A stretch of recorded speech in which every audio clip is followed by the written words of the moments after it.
evolution of towing in America. So I'm gonna start out with a question. Have you guys ever gotten your car towed before? Accident, anything? Thank you. All right, well, I don't know what's going on with it, but hopefully they did it safely. So I'm gonna be informing you guys on a little bit about how it started, what's changed, and then why it's so useful in today's society.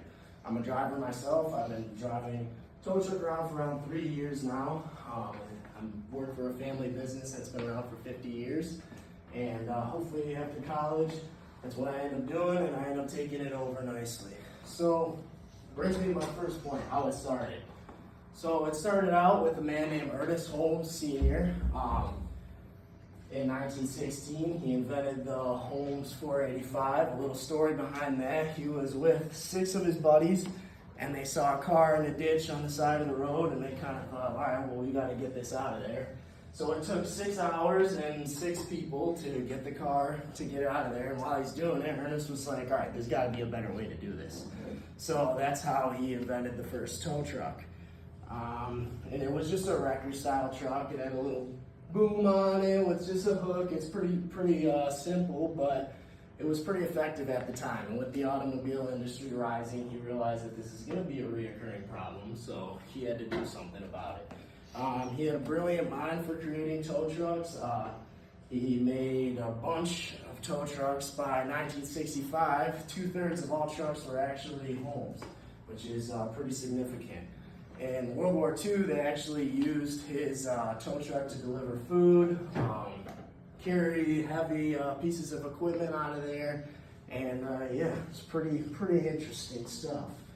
So that brings me to my second point, what has changed. So the first thing that has changed is the flatbed. This is probably the style of tow truck you guys are used to seeing nowadays, because the cars that are being made are required to have a flatbed. The electronics are growing, all these electric vehicles. You can't really tow them using a different style but this, which it's still difficult to tow them using this. It's actually really annoying. They're heavy cars, and you have to have heavy pieces of equipment to tow it, but it's actually one of the more safe ways to tow. It has a bunch of notches on the side that you can tie down with chains, straps, other things like that. It's definitely the most safe form. So the second form is the hook and chain truck. This is used more for pulling cars out of ditches. They make really big versions of these trucks. They're called rotators. They can take out semis, stuff, everything that is more heavy equipment. It is a little bit unsafe to tow a car around with it, though you can, but it's a lot better to do it a different style.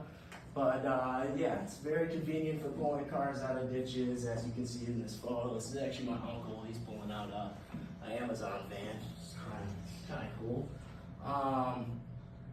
And then that leads to the wheel lift. I couldn't find a good picture of one of our trucks with the wheel lift, so you're left with this kind of crappy picture.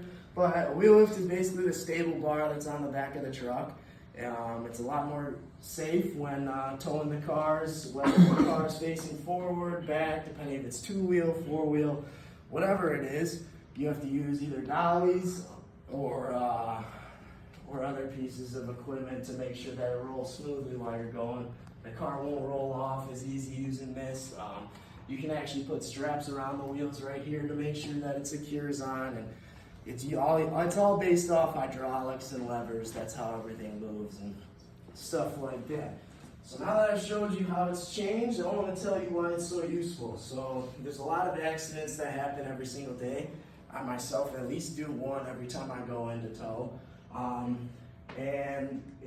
Towing professionals provide comfort and stability for the people, especially if it's your first time getting in an accident. Usually people start kind of freaking out, and it's a lot better to have somebody that knows what they're doing, which obviously the first creator of the tow truck didn't exactly know what he was doing, but now it's a lot safer and better for the people, and a lot quicker.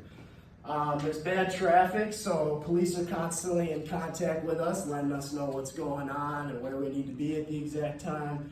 whether it's an accident or a private property tow, an impound, someone's all drunk and they crash their car, the cops notice it, they call us to come get it.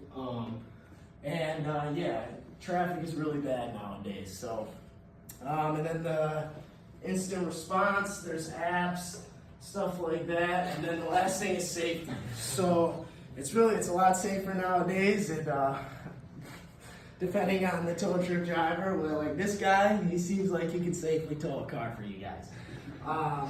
And yeah, his security, I mean, I've been with people for 30 minutes towing from one place to another, and they're bawling their eyes out to me, and I'm kind of sitting there like, all right, what do you want me to say? But I try to figure out a way to calm them down, makes it a lot better of a situation.